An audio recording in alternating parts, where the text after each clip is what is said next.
Hi everyone, today I'm going to make a swirled trinket tray using products from Just For You online. This was one that I made previously, so to make this one I used the one coat resin that we're going to be using today. I also used the sapphire blue mica pigment and the chameleon pigment in lilac blue green. So this is the same style that we're going to make today, just we're going to use some different colours. So the products I've got ready, I've got the one coat resin, which is the high viscosity resin from Just For You online. This one is perfect when you want to have a defined shape within your make. So for a swirl, this one is going to be excellent because it's going to hold its own shape within the mould. For the colour of the swirl, I am using two glitters from the Essential Glitter set. This one is the Fine Champagne Glitter, which is a lovely pale gold. And I'm also going to be mixing that with the Fine Rose Gold. So combined they should make a lovely colour. For the backdrop of the coasters then, I'm actually going to marble together the Supreme White epoxy pigment paste and the Rose Gold pigment, mica pigment. And I'm just going to swirl some of that through the white to give a marbled effect. As always today, I've got my nitrile gloves for skin protection. I've got mixing pots and lollipop sticks. I've got some silicone mixing cups for mixing up my resin. I've got one smaller one for making the swirl because that won't need as much resin. And then I've got a slightly larger one for mixing up the backdrop. And then last but not least, I've got my tray mould. This is just the normal size tray mould that you can get from most mould shops, just silicone mould. Okay, let's go. So in my mixing pot, I've measured out 30 ml of one coat resin and 30 ml of hardener, and I'm just going to mix these together now with my wooden lollipop stick. As I said, the one coat is a higher viscosity resin, so if you're used to working with the high gloss resin from Just For You online, which is a thinner viscosity, you will notice that this one is much thicker when you come to stir it, and also you might notice that there are more bubbles as you're mixing it together. But don't worry, lots of these bubbles will pop on their own. They'll come to the surface and pop, and any that don't, you'll be able to pop easily at the end with a blowtorch or heat gun or long handled lighter. This resin has got a mix time of about 3 minutes. I've warmed my resin first as well. This also helps with the bubble release, but it helps with the mixing too. So this resin is mixing really nicely. It's got a heat resistance of up to 100 degrees, so it makes it great for top coating coasters or trays. And because it's high viscosity, it's got a really good surface tension, so it's fantastic for creating artwork, but also for creating a design such as circles or droplets or the swirl that we're doing in the tray that I'm showing you today. So I'm just going to mix this resin together now for 3 minutes. It's always worth keeping an eye on the resin itself. At the end of the 3 minutes, if you can see any streaks, make sure you scrape the sides of your pot well to get any bits of resin or hardener away from the sides. And if you can see any streaks, then it's okay to keep mixing for slightly longer than 3 minutes as well. So after 3 minutes, we'll come back and then we can add our glitter. Okay, so this resin has now been mixed for about 3 minutes. I can see that there are no streaks left. It's gone lovely and clear, and it's gone to a nice liquid consistency. As I said before, there are lots of bubbles in there at the moment, but don't be alarmed. Lots of those bubbles are going to disappear on their own. So all I'm going to do now, I'm going to pour the contents of this into my paper cup that I've got ready.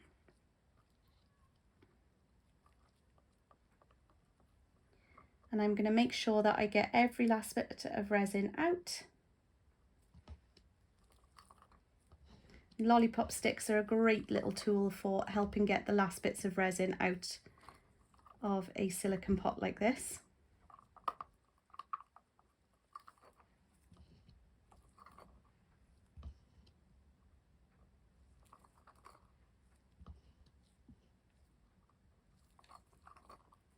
Okay. And then what I like to do just for an extra good measure is just gently in my paper cup give another small mix, because any bits of resin that were stuck to the sides that you've now scraped off and brought into this container, you can make sure that they all get mixed together. Right, I'm going to add my glitter now. Even though this resin is going to stand for 10 minutes, I'm going to add the glitter now while it's slightly more liquid, because I find that it's going to mix a bit easier. So then I'm going to go in with the rose gold first. I want this to have a slightly more pink tone, so I'm going to do 3 of the rose gold, just the end of a lollipop stick.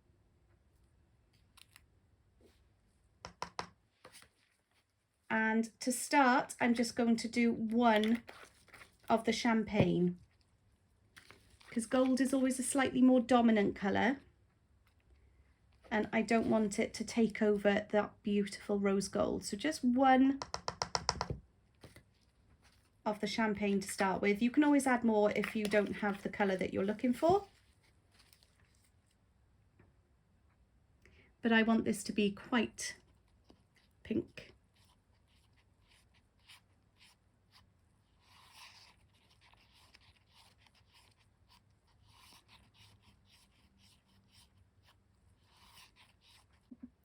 I've actually just switched my light on just so you can see the colour in a little bit more clarity, because it was quite dark in here today.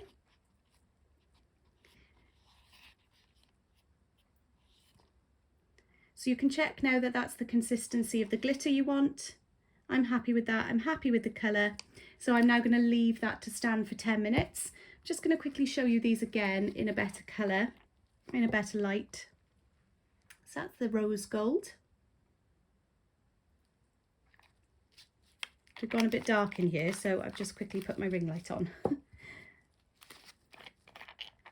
And that's the champagne. Okay, so the glitters are mixed into the resin. This is just going to stand now for about 10 to 15 minutes, just until it starts to feel like it's getting a little bit warm and it's increased in thickness a little, and then we'll be ready to pour our swirl. Right, so this resin has been sitting for about 10 minutes now. The cup is starting to feel quite warm and the resin has thickened up, but it is still of a pouring consistency. So all I'm going to do, I'm going to make a little spout and I'm going to pour my swirl. You don't have to do swirls. You could do lines, you could do dots, but I like to have a swirl running through my tray. You can also use, because I've got quite a bit left over, again, you don't have to do this, but you can give your tray a nice glittery border.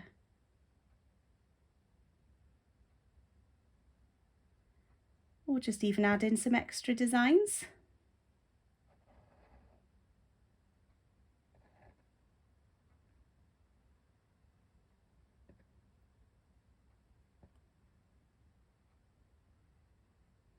We can see the resin is holding that its shape beautifully in the tray. I'm just going to zoom in slightly for you to see. So it's holding its shape lovely in there, and this resin is going to be touch dry in just a matter of hours. So we'll be able to come back later on today and do the backdrop layer. Okay, so it's been about 2 to 3 hours now, and the resin that we poured earlier is now touch dry. I can touch it with my glove lightly and it's not tacky and pulling away with the glove, so that's going to be perfect now for pouring our background layer on the top. So what I've done is I've mixed up 160 mils of resin and I've poured about 130 into this cup and I'm only about 30 into this cup. I'm still using the one coat resin, and the reason for that is when we're creating marbling, I want the 2 colours to remain as separate as possible so that you get those threads of colour running through the white. So I'm going to colour the larger pot white, as I want this to be our main colour, and I'm using the Supreme White Epoxy Pigment Paste from Just For You online. So I'm going to take a nice size amount just on the end of a lollipop stick,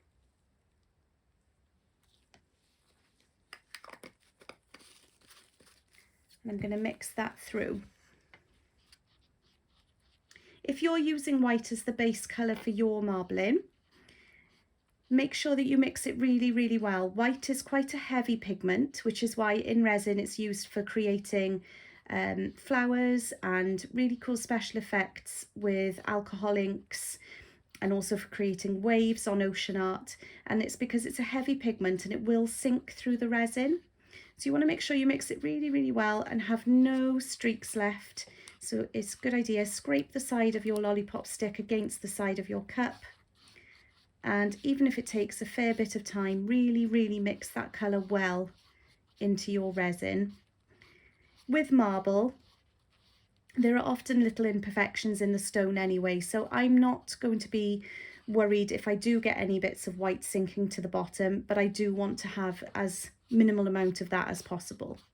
So I'm just going to make sure that that's well mixed together.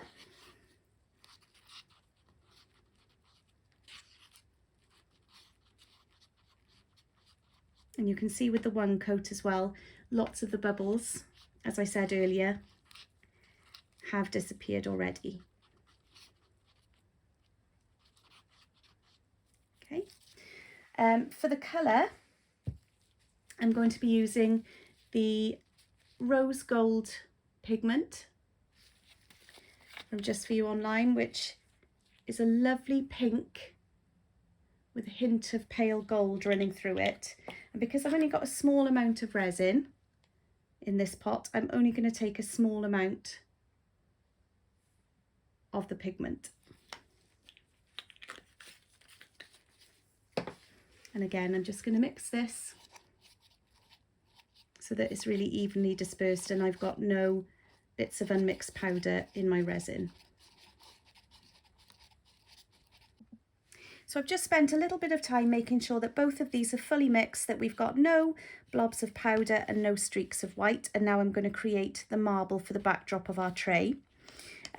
When creating a marble effect in resin, it's really important not to overmix the colour that you're marbling through your base colour too much, because otherwise you will lose the vein effect from the marble that you want. So all I'm going to do, I'm going to take my pot of colour and from a height, I'm going to pour that into my white, and I'm just going to scrape out some bits. Don't worry too much that it's all falling into a blob, because what we're going to do now is gently, we're going to just bring these two together to make a swirl. So as I said, the key is not to overmix. The reason we've poured from a height is to ensure that the colour goes all the way down to the bottom of the cup. And all I'm going to do now is one swirl and over. And it doesn't look as if it's going to have mixed right the way through, but it will have made its way to the bottom of the cup. So we're now going to use our marble and we're going to pour it on top of our tray. So the best thing is to look at your cup and decide where looks a good area to pour. I'm going to turn it and pour this way, and I'm just going to run it over my tray like this. You can see it has gone right the way to the bottom of the cup.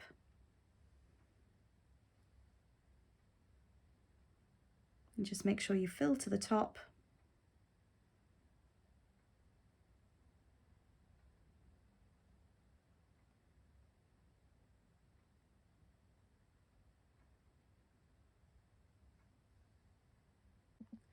The temptation with resin is to start poking it or fiddling with it, but when you've done marble, it's really best to leave it alone as much as possible. So all I'm going to do is just lightly swirl my lollipop stick like that. And I'm going to use my long handled lighter just to pop any bubbles, of which there are hardly any.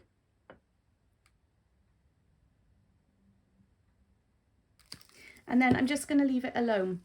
So I will see you in a few hours for the demold.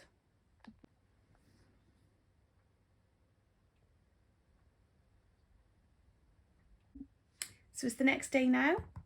Our tray is hardened and is cured, so now it's time to demold.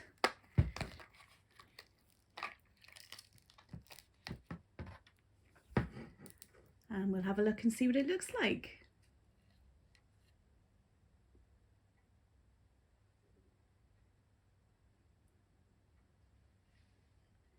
So you can see we've got that gorgeous swirl that we made with the glitter, and we've got that lovely soft marbling effect that we made with the white and the rose gold. And you can make this in any colour combination that you like. You don't have to use glitter, you can use all glitters, you don't have to marble. But yeah, so there we go, a resin swirl tray. So thank you so much for watching. Everything I used to make this was from Just For You online. I hope you've enjoyed and see you again soon.